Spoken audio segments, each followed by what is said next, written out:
The 10th of May, 1940. As Nazi tanks rolled into France and Britain faced total collapse, Winston Churchill made a chilling admission in his private war diary that would remain classified for decades. Without America's industrial might, the Allies had perhaps 6 months before complete defeat. The proud British Empire, which had ruled the seas for centuries, was secretly dependent on a nation that hadn't even entered the war yet, and Churchill knew it. But what did the man who promised to never surrender actually say about America's power that was so shocking even his closest advisors weren't allowed to hear it? The morning fog hung thick over London as Winston Churchill walked into 10 Downing Street for the first time as Prime Minister. Outside, newspaper boys shouted headlines that made his stomach turn. German tanks had smashed through Belgium. Holland was falling. France looked ready to break. Churchill knew numbers that kept him awake at night. Britain had maybe 700 working fighter planes. Germany had over 4,000. British factories could build 15 new planes each day. The Germans were making 40. In his desk drawer sat reports showing Britain's army had left most of its heavy guns on the beaches of France just days before. The British Empire ruled over 400 million people across the globe. Its navy controlled the seas. Its money had built railways from India to Africa. But now, looking at the maps spread across his war room table, Churchill saw the ugly truth. His island nation was alone. The red pins marking German forces stretched from Norway to the Spanish border. Each day brought more bad news from the front lines. President Roosevelt sent kind letters from America, but Congress wanted no part of another European war. American mothers remembered the Great War's cost. Their sons would not die for Britain again, they said. The cash and carry policy meant Britain could buy American weapons, but only if they paid in full and picked them up themselves. Britain's gold reserves were shrinking fast. Churchill's military chiefs brought him more frightening reports each morning. The Royal Air Force needed 300 new pilots every month just to replace the dead and wounded. Training camps had space for maybe 200. British steel production was falling behind German output by millions of tons each year. The island's food supplies would last 6 months if German submarines cut off all shipping lanes. In the bomb shelters below London, families huddled around radios listening to reports from France. Mothers packed suitcases for their children, ready to send them to the countryside if German bombers came. Shop windows already showed empty shelves where coffee and sugar used to sit. Gas masks hung on hooks by every front door. The War Cabinet met 3 times that first day. Around the long table, Britain's top leaders looked at charts showing impossible odds. General Ironside explained that Britain had enough ammunition for maybe 2 weeks of heavy fighting. The Admiralty reported losing 3 ships each day to German submarines. The Treasury Secretary quietly mentioned that Britain would be bankrupt by Christmas if the war kept costing £2 million daily. As evening fell over the capital, Churchill stood alone in his office. Through the window, he could see ordinary people walking home from work, still believing their empire could stand against Hitler's war machine. They trusted him to keep them safe. But the secret files on his desk told a different story. Without help from across the Atlantic, the nation that had never surrendered might have no choice but to ask for terms within months. September 1940. The first American destroyers arrived at British ports like gifts from heaven. Churchill watched from the dock as sailors unloaded crates marked "Made in USA." Inside were things British factories could not dream of making fast enough. Radio sets that worked underwater. Radar parts built to last years instead of months. Medical supplies in quantities that made British doctors weep with relief. Roosevelt's Lend-Lease program opened doors Churchill had only dreamed about. American factory reports landed on his desk each week, and the numbers made his head spin. Ford's new plant in Michigan was building 1 B-24 bomber every hour, every single hour.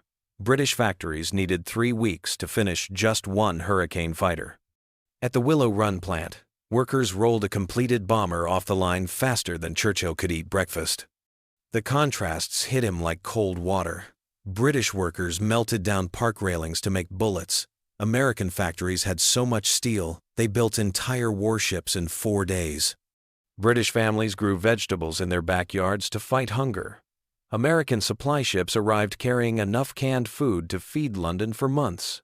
Children in Britain collected scrap metal in little wagons. American trains delivered fresh tanks by the hundreds each week. Churchill visited American supply depots set up around Britain and could barely believe his eyes. Mountains of rubber tires rose 20 feet high. Warehouses stretched longer than city blocks, packed floor to ceiling with spare airplane engines. American trucks arrived daily, carrying loads of ammunition that British factories needed months to produce.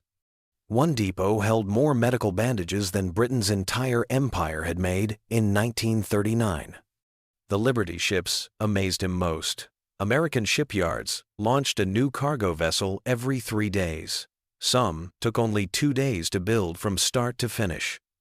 British shipbuilders needed 6 months to complete one merchant ship. These American vessels carried enough supplies to keep entire armies fighting for weeks. Their holds contained food, fuel, weapons, and machinery in amounts that seemed impossible. Reports from American factories read like stories from another world. General Motors was building 500 tanks each month. British plants managed 50 on a good month. American oil refineries produced more fuel in 1 day than Britain could make in 2 weeks. The Boeing plant in Seattle turned out flying fortresses faster than Britain could train crews to fly them. Churchill began keeping a private notebook filled with American production numbers. Each page showed the growing gap between what Britain needed and what Britain could make. American aluminum plants produced more metal in 1 month than Britain's entire yearly output. American ammunition factories worked around the clock, turning out shells and bullets in rivers of brass and steel. Standing in his war room, looking at maps showing German forces still growing stronger, Churchill felt something shift deep inside. The proud British Empire was surviving on American generosity. Without those factories across the ocean working day and night, Britain would already be speaking German. The thought both humbled and terrified him about what this meant for his nation's future. The 7th of December, 1941. The telephone rang in Churchill's bedroom at 9:30 that Sunday evening. His secretary's voice cracked with excitement as he delivered news that would change everything. Japanese planes had attacked Pearl Harbor. America was finally in the war.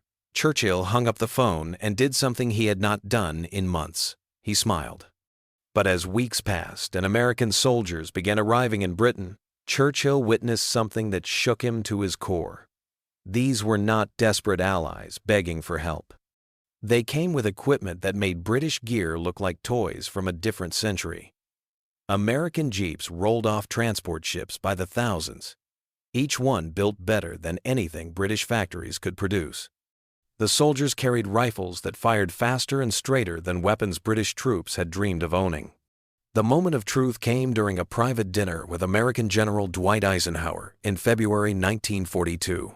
Churchill had prepared his usual speech about British experience and empire wisdom guiding the young Americans. But Eisenhower spread production charts across the dinner table that left Churchill speechless. American factories were now building 60,000 planes each year. 60,000. Britain's best year had produced 15,000. American shipyards were launching more vessels each month than Britain had built in all of 1940. Churchill stared at the numbers until his eyes burned. American steel production had reached 90 million tons per year. The entire British Empire managed 13 million tons.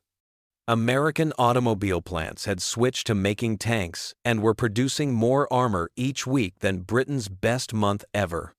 The Ford plant alone was building more engines daily than all of Britain's aircraft factories combined. That night, Churchill sat alone in his study with a bottle of brandy and faced a truth that cut through his soul like a blade.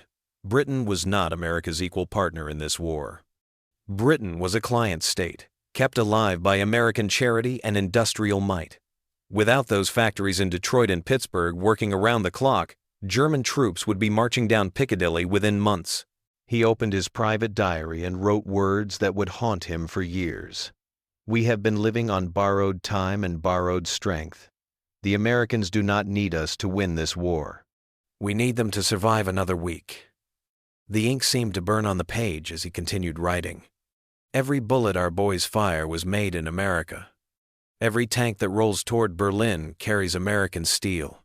Every plane that defends our skies flies on American fuel." The deeper truth struck him like lightning during a late-night strategy meeting in March. Looking at invasion plans for Europe, Churchill realized that American generals were making the real decisions now. British officers sat politely while Americans decided where and when to attack.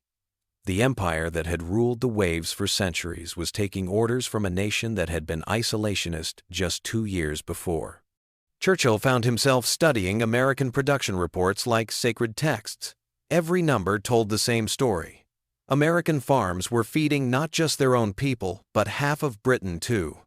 American mines were digging up enough coal and iron to supply the entire Allied war effort. American universities were training more engineers each year than Britain had in total. The Americans were not just joining the war. They were carrying it on their shoulders while everyone else held on for dear life. The breaking point came during a bombing raid in April 1942. Sitting in his underground bunker, Churchill listened to American-made radar tracking German planes, watched American-trained operators directing American-built fighters to shoot down enemy bombers with American ammunition. Even the concrete protecting him had been mixed with American cement. Britain had become a museum piece, preserved by American power. In his diary that night, Churchill wrote the words that would define the rest of his life.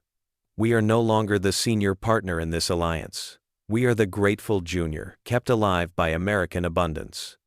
History will record that the British Empire was saved not by British courage, though we had plenty, but by American factories working miracles of production we could never match.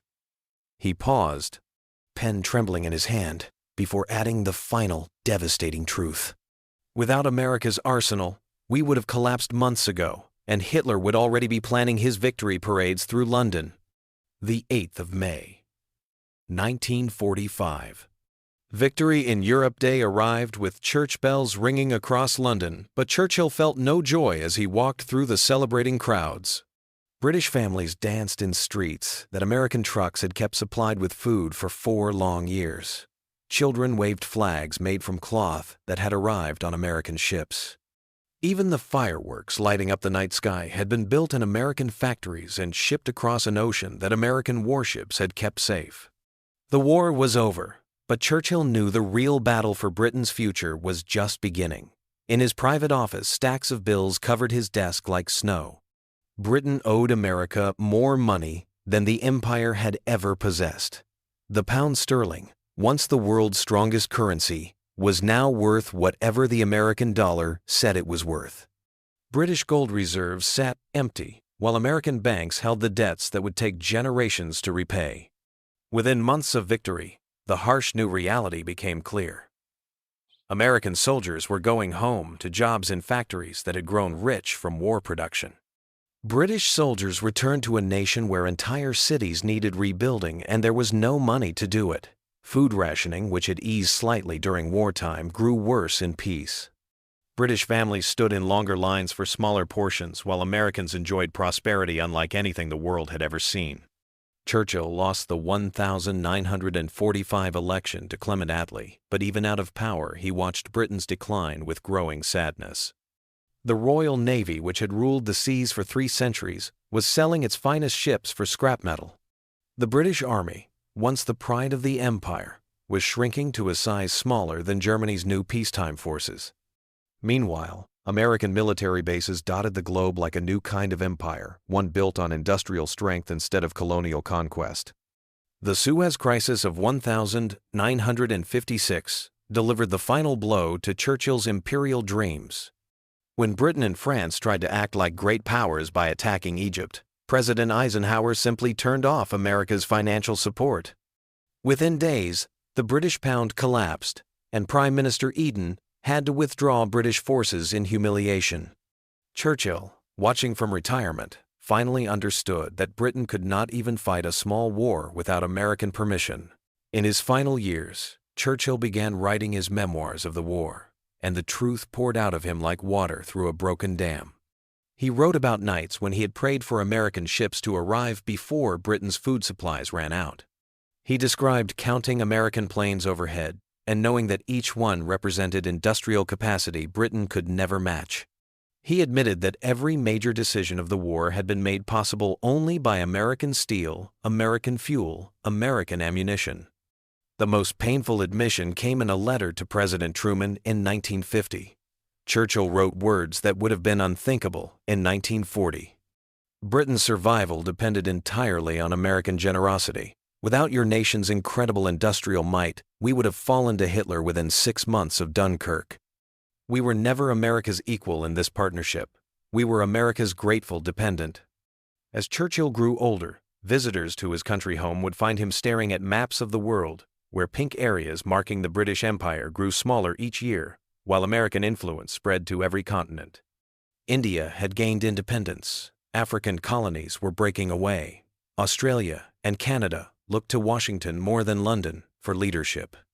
The empire that had claimed the sun never set on its territories was watching sunset arrive everywhere at once. In his final diary entry before his death in 1965, Churchill wrote the words that captured his life's greatest lesson. "I spent my youth believing British courage and wisdom would always triumph. I learned in war that courage means nothing without the factories to supply it. America taught the world that victory belongs not to the bravest soldiers but to the strongest economy. We British fought with honor, but America won with production." He closed the diary and looked out his window at a world where American companies built the cars, American movies filled the theaters, and American money decided which nations would prosper or struggle. The old lion had learned that in modern warfare, the nation with the biggest factories wins everything, and the nation with the finest traditions gets to write grateful thank you letters.